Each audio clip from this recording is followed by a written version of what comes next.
দেখো বন্ধুরা, আবার একটা নতুন রেসিপি নিয়ে তোমাদের মাঝে চলে এলাম। তো চলো বন্ধুরা, দেখো ডিম দিয়ে দিয়েছি, দেখতে পাচ্ছি।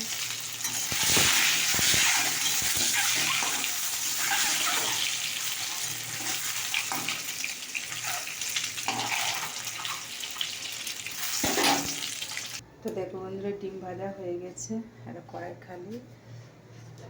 তো এবারে আলু কাটা দিয়ে দিচ্ছি।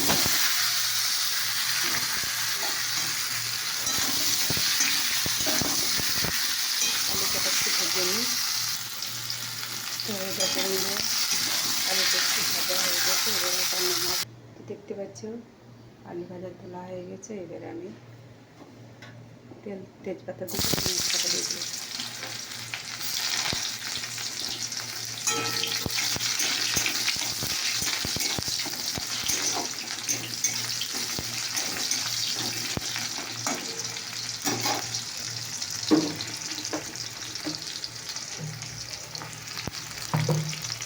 তো দেখতে পাচ্ছ ভাজা হয়ে গেছে। এবার আমি আদা রসুনের পেস্ট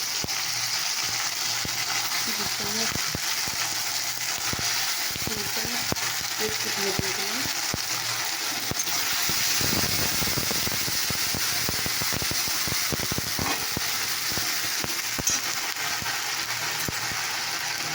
কষা হবে,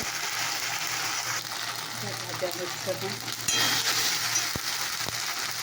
এবার দেবো জিরে গুঁড়ো, লঙ্কা গুঁড়ো, একটু ধনে গুঁড়ো, পরিমাণ মতো হলুদ, নুনটা স্বাদ অনুযায়ী, সাথে ঠান্ডা জন্য। এবার একটু জল দিয়ে দেবো।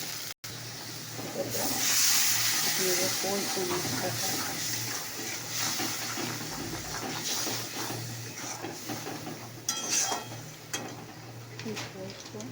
আর এগুলো অল্পখানি একটু গরম মশলা দিয়ে দিলাম। এবার কষা হবে এটা। তো দেখো আমার এটা কষা হয়েছে, দেখতে পাচ্ছি। এবারে আলু যে ভাজা ছিল সেটা দিয়ে দিলাম, ডিমটাও দিয়ে দিলাম, কিন্তু এখন আমি ডিম দেবো না, যেহেতু আমি তুলে নেবো। যাতে এটা নাড়া হয়ে গেছে। তো দেখো বন্ধুরা, চাও হয়ে গেল, চা ফুটছে, দেখতে পাচ্ছি দুধ চা হয়েছে, ছেড়ে দিলাম, দুধ হয়ে গেলো। এখন ঝোল হচ্ছে।